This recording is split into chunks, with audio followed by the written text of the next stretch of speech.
I know exactly what you're thinking. You've written your Win32 application in C++ or WPF, but you're thinking in the back of your mind, have I missed the boat when it comes to the Windows Store? Because as it starts to take off, where's my application fit in? Well, that is the desktop bridge, and the desktop bridge is what we're talking about this episode of Dev Radio.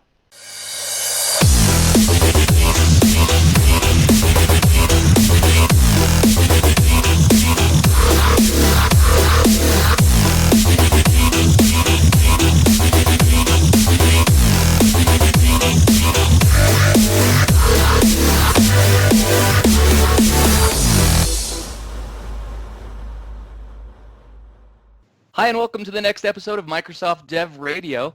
I'm your host, Jerry Nixon, and I'm here with Stefan Wick. He's the program manager on the Desktop Bridge project. The Desktop Bridge project is a big deal for Windows developers, and it's a big deal inside Microsoft as well, and I'm excited to talk about it. We also have Unni Ravindranathan also on the call. Again, we've had him on the show so many times. He's the program manager for Windows tooling inside inside Visual Studio, and the two of them are going to tell us everything we could possibly learn about the Desktop Bridge and what it means to your project and your Win32 application that you may have as well. But before we start talking about that, before we start getting into anything, Stefan, thanks for being on the show. Tell us just for a second, who is Stefan Wick?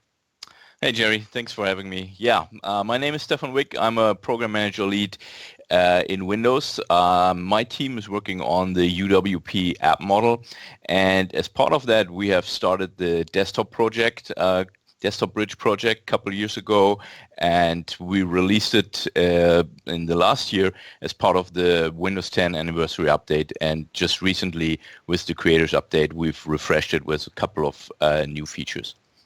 Okay, cool. And I think it's just starting to really get some legs under it right now. This couldn't be a better timed episode, no doubt about it. Hey, Unni, welcome back to the show, man. How's it been going? Thanks, Jerry. Doing all right. I'm Unni Ravindranathan. I'm a program manager at Visual Studio, and my team actually built some of the tools that you might have used to build applications for Windows, package management service, and a couple of other things as well. So yeah, I'm super happy to be on the show and talk to you today. Your umbrella of responsibility is bigger and bigger every time I talk to you, it seems like. First, didn't you start out on the Blend team? Yeah, I was actually one of the first, like in 2004, when we were just an incubation project. I was one of the first program managers on the team. Yeah, and since then I've been working on Visual Studio and WPF and everything in between. So yeah. You used to be the guy that would refill the coffee pot. Now you're the guy that runs the entire show. It's a pretty incredible story. But that includes NuGet, right? I mean, NuGet is part of your deal, all the UWP tooling, the XAML editing experience. Every time we see things like Peak showing up in the XAML editor, right? This is all stuff that you had your fingers in. It's pretty cool business, no doubt about it, and complicated. Yeah, it's not as simple as it looks. Yep, it's been fun for sure. Okay. It is possible that there's a developer out there who has absolutely heard during the keynote builds or something like that, us starting to talk about the desktop bridge, and maybe at the beginning they thought, oh, this must be like the Android bridge, or this must be like the iOS bridge, and in a sense it is, right, because it's bringing an application over into the Windows ecosystem, but it's totally different. And to give us the high-level view, Stefan, just help me understand as a developer, what is the desktop bridge? Yeah, the desktop bridge is the path for existing desktop app developers to bring their apps not only to the Windows Store, but also to the universal Windows platform to take advantage of the modern deployment mechanisms that we have in Windows 10, and also to modernize your existing desktop app investments with new UWP features on Windows 10, and then ultimately to migrate your application to a full UWP so you can run it not only on your desktop PC, but also on your Surface Hub or HoloLens, Xbox, and so on and so forth. So, I mean, obviously, there's a gigantic spectrum of opportunity here, right? Starting all the way over from do nothing to your application to, like you said, running it on HoloLens. And by the way, running on HoloLens isn't a requirement for the desktop bridge, right? Let's talk about before what we do to somebody's application. Tell me first, which kind of app is a good candidate for the bridge? So I have an application, I've written the entire thing in .NET, it's a WinForms application, or maybe I've got one, it's a console application. Maybe it's a C application. I've got something written in Flash that runs as an embedded standalone. Talk to me about who are good candidates here and who aren't. Yep. So the nice thing about the desktop bridge is really that it is agnostic to the type of app framework or programming language that you're using today on your desktop application. It also is agnostic to the type of installer that you're using today, whether you're using MSI or Install Shield or just do an Xcopy install. We can consume all those inputs and create a universal Windows app package for your application. So whether it's a VB6 app or an Electron app, WPF or WinForms, they're all welcome. We love all the code you write for Windows, and we will help you take it forward on the desktop bridge. So you could almost say if you can run on Windows today, you've already met the first requirement. That is largely true for like user applications. So the desktop bridge today is not a solution for like system applications. If you have like deep integration in the system with like kernel mode drivers or NT services that run as system, those are not candidates for the desktop bridge. But any kind of user application that runs in the user mode, those are great candidates for desktop bridge. Okay, let me make sure I get that. So I've started a small company and I make a little piece of hardware, plugs into the USB port and it blinks a light, right? It's the Jerry blinking light system, very popular. In order for it really to work properly, I need a driver. So I've written an application that both manages how quickly it blinks, but it also installs the driver for me as well. Talk to me a little bit about what my scenario would be. Like how can this be a solution for me? Because I hear you say drivers disqualify me, but not totally, right? Yeah, I mean the app itself can still be packaged as a Windows app package and deployed as such. We just can't deploy the driver as part of that store package. So the driver would need to come onto the system via a different mechanism, for example, via Windows Update. Okay. And I think as a developer, understanding why that's true is important. When I run my MSI today, one of the first things the developer or the user experience receives is that UAC prompt that says, do you give permission to that, right? And if you're not an administrator of your box, you need to get somebody who is to come log in for it or whatever to give you permission to do that installation. But that's not the Windows Store model. The Windows Store model is a little bit different.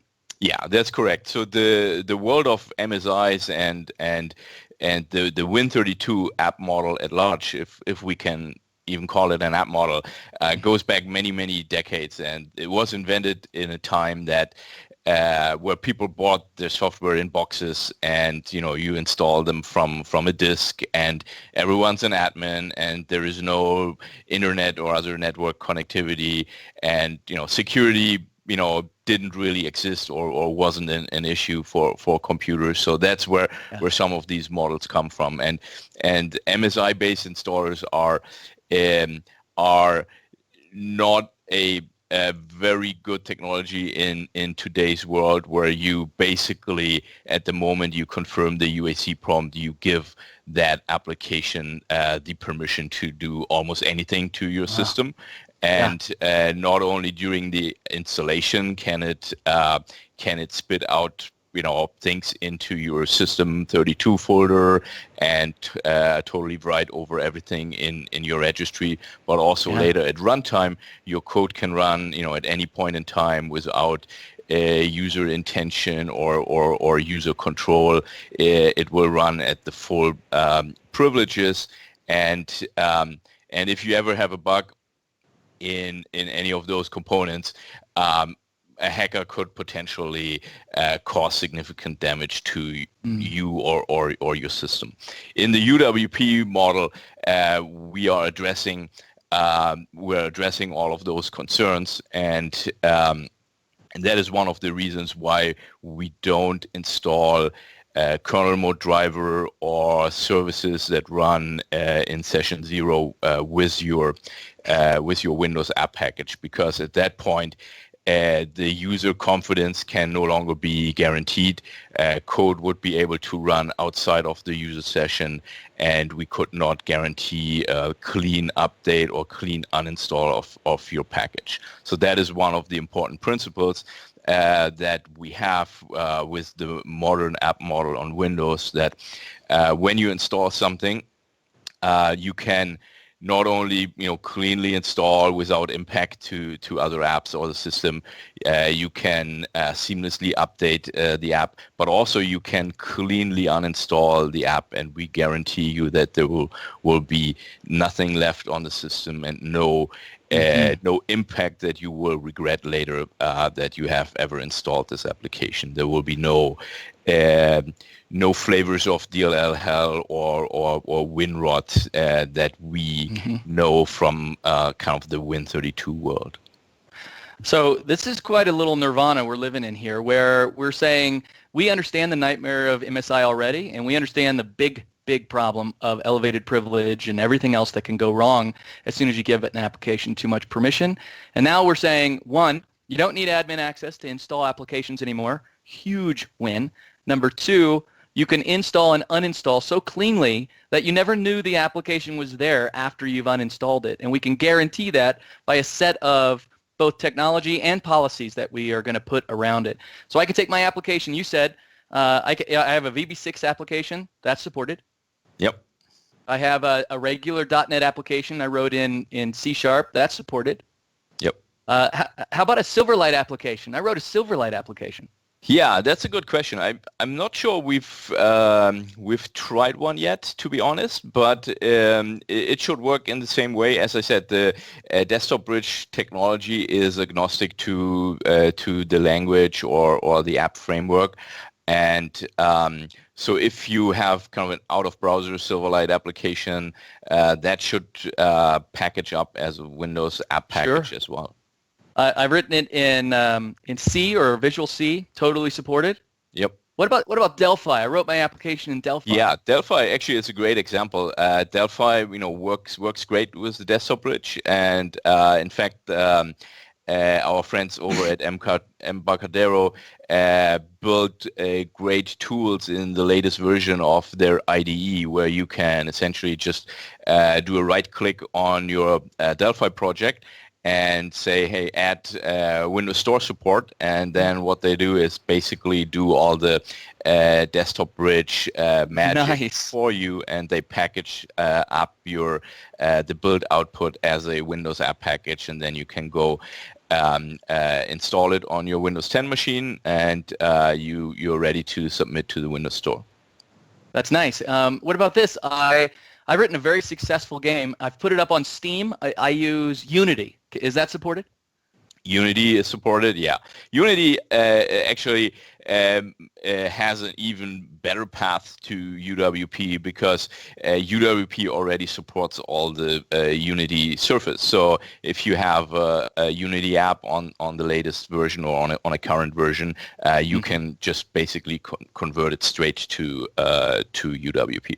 Got it. And if I happen to be in a situation where I've been writing this application for the last 2 years, and I'm on a previous version of Unity, and I just don't have the time to upgrade, I just want to get it in the store, I still have the bridge. Yeah, exactly. You can use the bridge as your first step and get a Windows app package for your current Unity code. And then as a next step, when you have the time, you can upgrade to the current version of Unity, make the tweaks you have to make, and at that point, you will become a full UWP, and then you can go to all Windows 10 devices. Now, I know, and we'll talk about this in a minute, I know there are several technical constraints that I will have around my application, but let's talk about some scenarios, and you tell me if they're supported as well. So it sounds like just about every technology is supported, right? I actually am struggling right now to think of another one. Is a batch file supported? I mean, just, you know what I mean? I can't think of it. Batch file installer are supported. We've recently, or a few months ago, added that to the desktop app converter tool, where you can basically just point it at a batch file. You can also point it just to a folder that contains the sort of loose files for your classic application, and will produce an app package for you. Oh, okay. That's pretty cool. So I can also, what if my application has, maybe it's an imaging application. One part of it is browsing images, and the other part is viewing as an individual viewer, two EXEs. Can I package those together, or is that two separate projects? You can package them together, and a Windows app package can contain any numbers of EXEs, so there is no limit to that, and you can activate one from the other. You can also have an app package that has multiple entries on the app list. So that is all technically supported by the platform and by the deployment stack.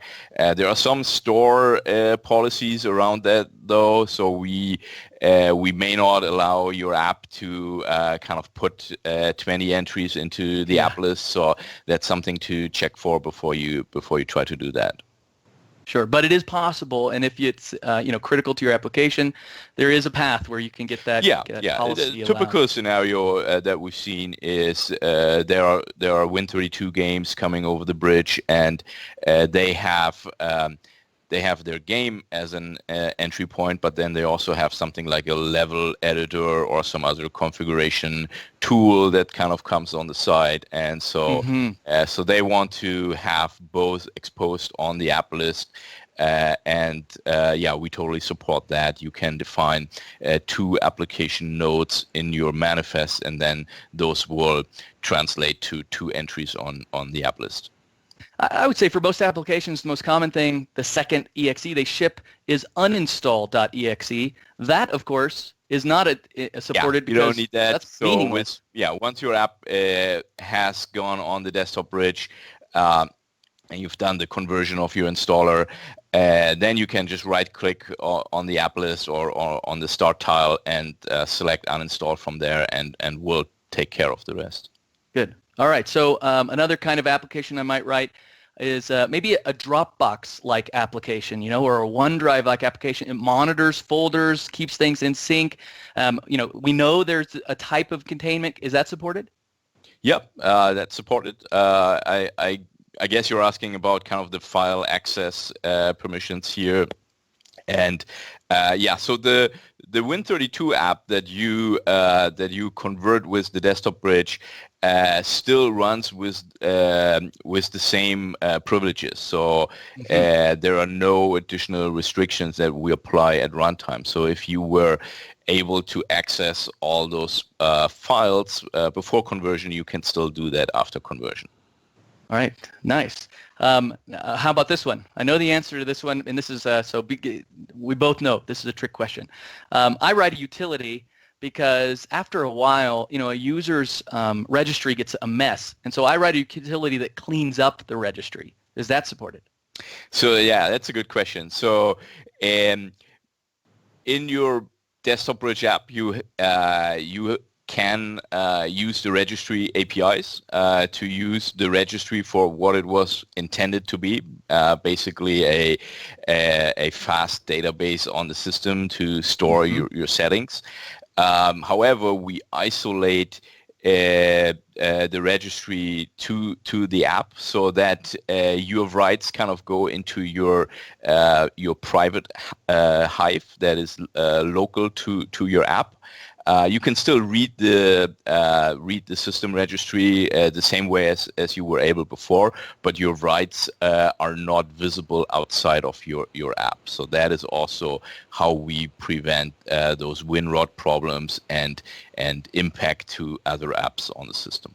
Okay, got it. So not supported is the quick way because you can read from the registry still all you want. You just can't write to the registry anymore. You write to your own local hive. I get it.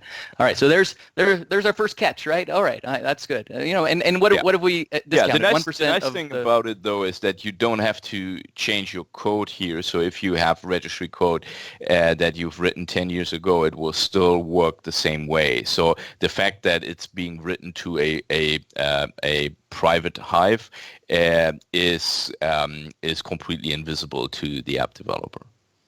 Let's talk about conversion for a second and what my app looks like today and what it has to look like tomorrow in order to be in the store. So let's pretend let's pretend that I just have it's a simple application. All it does is I don't know, just make it it's a calculator, and it works great now. And I've got a certain code base. What happens when it goes through conversion? What are you doing to my code? Yeah, so we're not doing anything to your code. That's kind of the nice thing.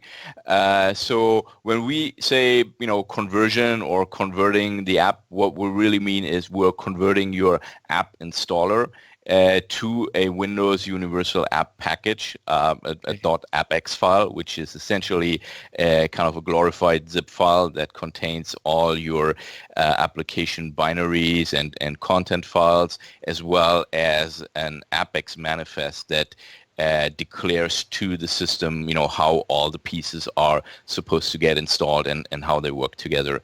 So we're not changing your code at all. So this also means you can have the same code still run on Windows 7. So you don't need to make the choice, hey, I'll either go Windows 7 or Windows 10. Nope. You can have the same code base, target all Windows devices. But on Windows 10, you will get the additional benefits of the installer. All right. So my calculator exe on the day before conversion, looks a certain way. My calculator exe on the day after conversion looks exactly the same. Yeah, it would. There is no change. In the 99% case, it's exactly the same. In some cases, we may require you to make some code tweaks, and typically that is the case if you had any bugs in your code where you are not following best practices that maybe in the past we haven't really enforced or haven't really told you about. Give me an example of what one of those might be.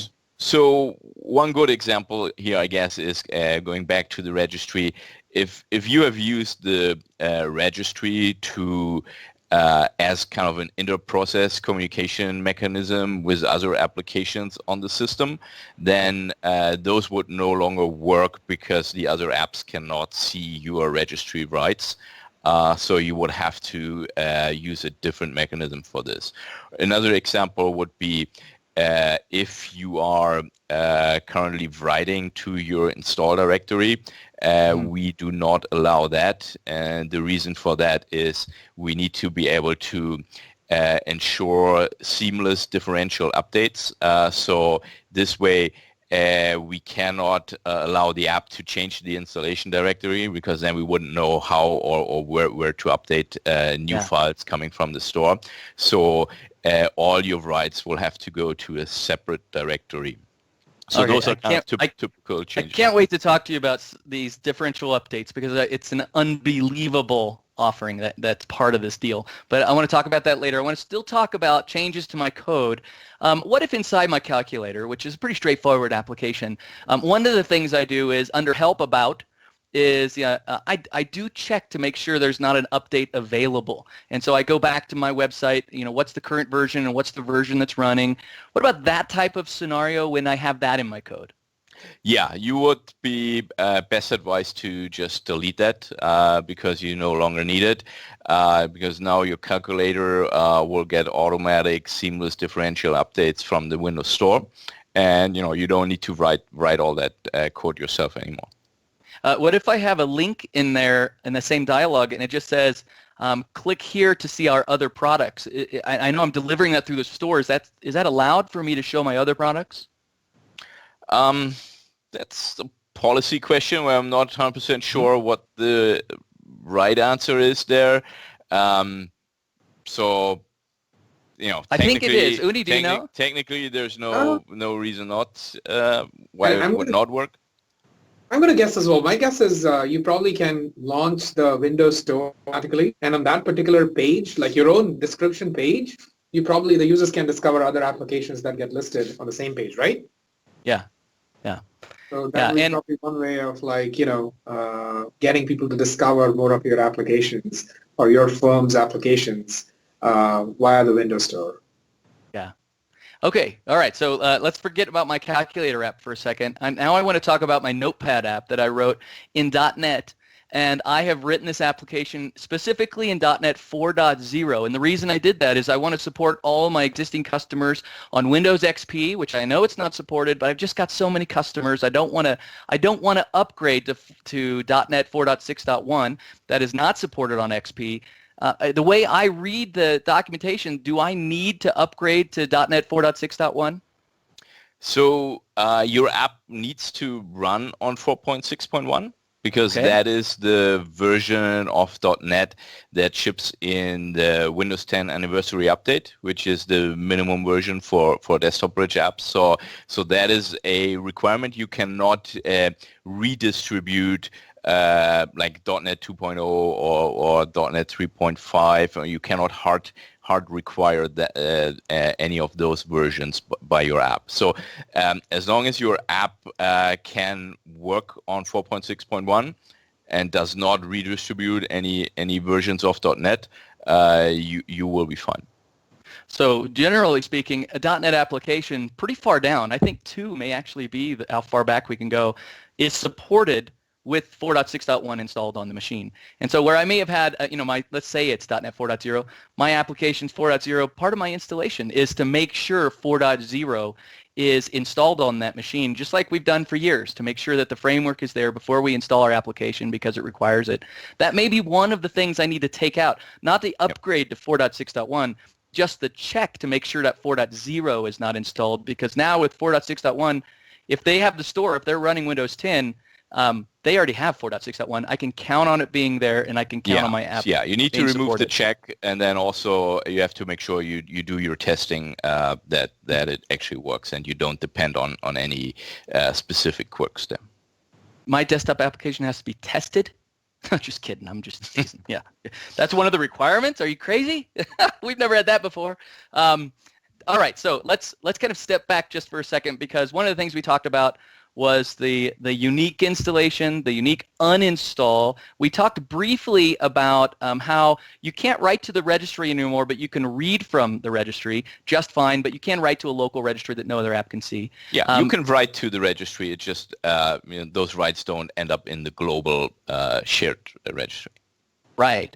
But let's talk about the file system now. So one of the things that happens is every time I install my calculator, the DLL that I require to really make my calculator work, honestly, that's a very common DLL that other apps, they seem to overwrite in System 32. And as a result, my application gets these bug reports that really aren't my fault. It's because of the other applications that are messing up my DLL, right? We've called that DLL hell for a long, long time. So talk to me a little bit about how the desktop bridge addresses that. Yeah, great question. Yeah, it's somewhat similar to the registry approach. So what we're doing during the installation of your app, when we run your app through the converter, we record all the file writes that your current installer does outside of the install directory. So whether it goes into System 32 or other folders on the system, we record those, and then we package those files in the Apex package under a special folder that we call VFS, like Virtual File System. And now at runtime, when your application runs, the system knows that your application is a desktop bridge app. It has kind of a special process token, and so the operating system now knows when your system asks, hey, load me this DLL from System 32, then we turn around and load that file from the VFS folder, which is part of your installation directory, and we'll hand it back to you, and we say, hey, here's your file from System 32. And so your code does not need to change or even know about this. It will just see exactly the file that it thought it had installed in System 32. But we essentially lie to you there in a good way. And in a way, I bring that DLL with me, right? In a lot of ways, I bring that DLL with me, and that other application that usually wrecks the DLL for me, they're not writing to my local copy of that DLL, and as a result, I never have to compete with him again. Exactly. But no code changes for me. I reach out to that file. I reach out to that folder location. It's all virtualized. Now, the rest of the operating system, the rest of the file system is not virtualized. It's these core pieces that are in that VSF folder inside my Apex. And just like the registry, it's the pieces that I'm trying to write to or the pieces I identified during conversion that I count on being there. They're going to be there as well. No changes yet to my code. Now I'm wrapped in an Apex. That's the reason I get a lot of this functionality. But I know that one of the things an Apex does is it gives me a brand new app lifecycle. In fact, I've watched your build session on this. I know that my app lifecycle means now my calculator is going to be suspended. Talk to me about the lifecycle of a desktop application using the bridge. So we're actually not changing the lifecycle for desktop bridge apps. When the Win32 app gets converted to an app package, the lifecycle is exactly the same as before conversion. So we're not suspending you. You can run without any restrictions the same way you ran before. Okay, cool. That's a dream, right? That's a dream come true. So now I start to get these benefits of Apex, and I get this idea of a manifest that has capabilities. But I also know that a UWP application also has a manifest. Is this the same manifest? Yeah, it's exactly the same manifest.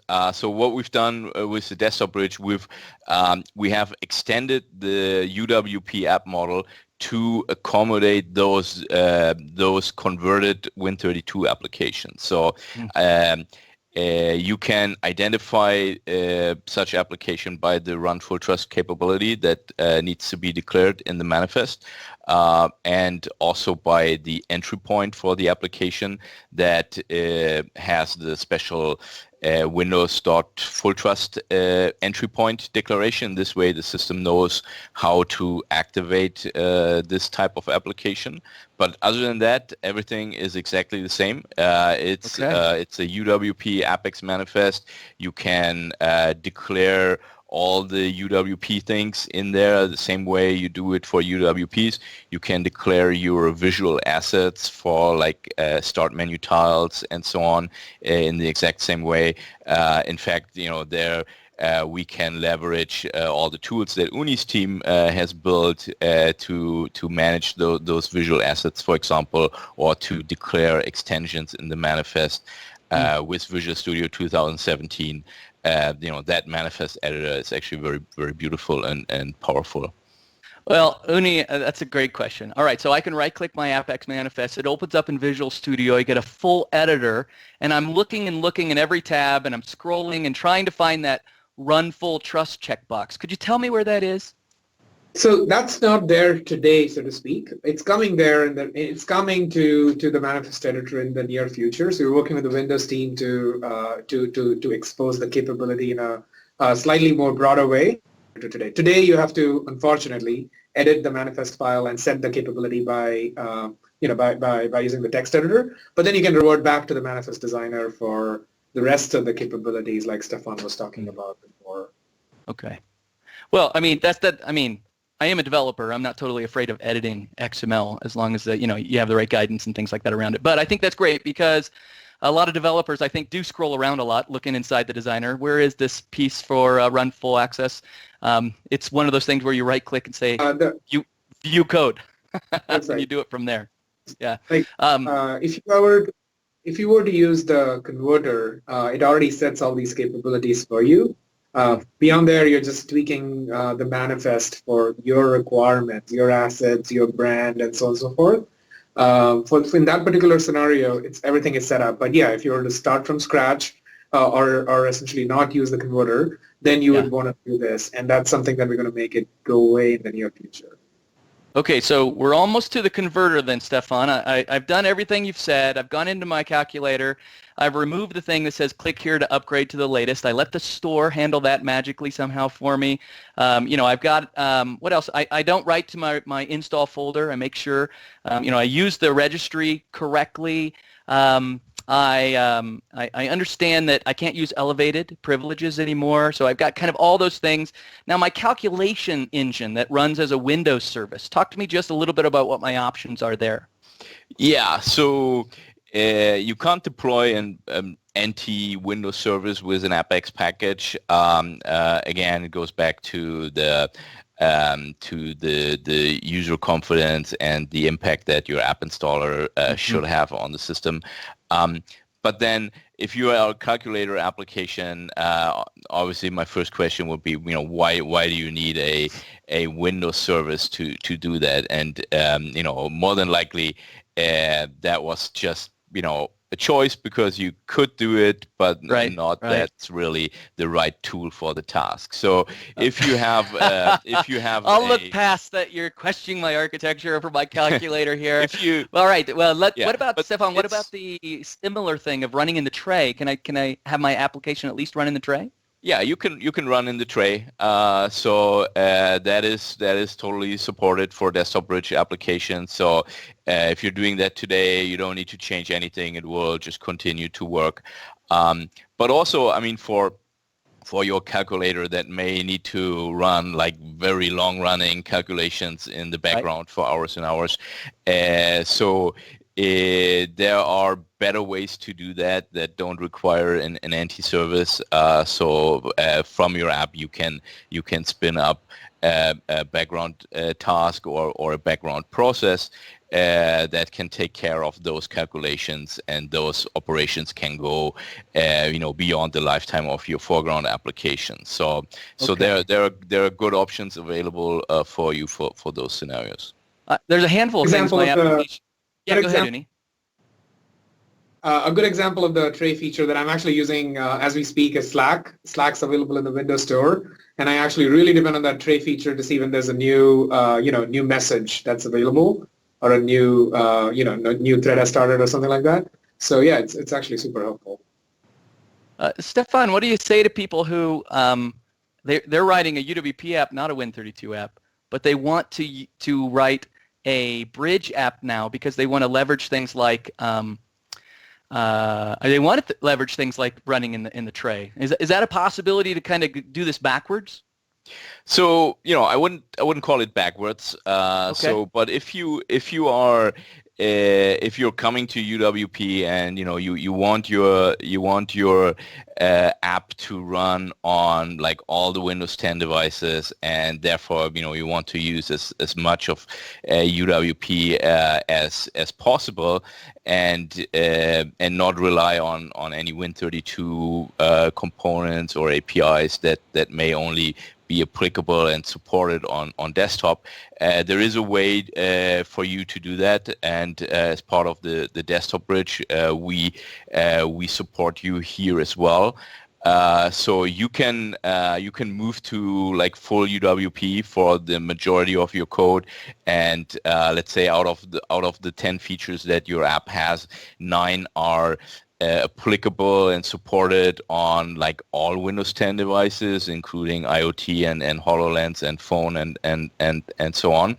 But you have this one feature that you only need to support your existing desktop customers, for example. Yeah. And this may very well be the systray feature, because we don't have systray on any of those other device types. Then you can absolutely do that. You can write code in your UWP that first checks whether or not you're running on a desktop SKU, and if you are, you can use the Full Trust Process Launcher API. It's a new API with the anniversary update to activate a Win32 component that comes with your package from the Windows Store, and and you can leverage those desktop specific. So from my UWP app, I can launch my Win32 app. And it turns out I can do the other thing too. From my Win32 app, I can launch my UWP app as well. If I include a Win32 application inside my app package, can it still be deployed onto HoloLens? So when we deploy on HoloLens, so the Win32 code would not run. So that would, you could not activate that.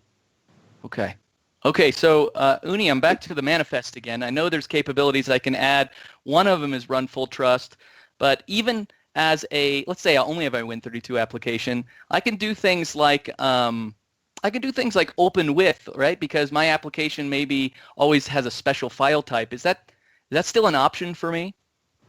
Yeah, I believe you have, when was that introduced, Stefan? Do you remember? Open with, yeah, was anniversary update as Yeah, well. so absolutely, you can do, open with, you can do aliases, right? Like you can essentially in the command line, you can type, let's say your calculator.exe, actually long application, either UWP or a desktop bridge application via the shell, like via the command line. So all of that can be done via the manifest that you talk about and expressing more and more dependencies on various operating system functionality. Yeah. Now, So the command line Stefan, activation. I know that I can. Oh wait. I Sorry, know that I can do a lot with the. Tell me about the command line. Sorry. Yeah. So just wanted to clarify there on the command line activation. Today, this is limited to desktop bridge applications, but we're bringing that to UWPs as well. It's planned for the fall creators update. Oh, that'll be nice. That will be really nice, actually. So I can ship a CLI implementation of my UWP logic depending on how I expect my users to use my application. So yes. Sweet. I love it. Now, another thing I know I can do in the shell is I can provide thumbnails. Like I can be the thumbnail provider for my special .jerry file type. In fact, there's a lot I do in the shell. Are there limitations to things as far as integration into the shell? Yeah, there are still things that we are working on in regards to more shell extensions. So it's the Windows shell extensions and APIs go back many decades, and there's a lot of ways to extend the shell. Some of them are very good, and some of them also have some problems, and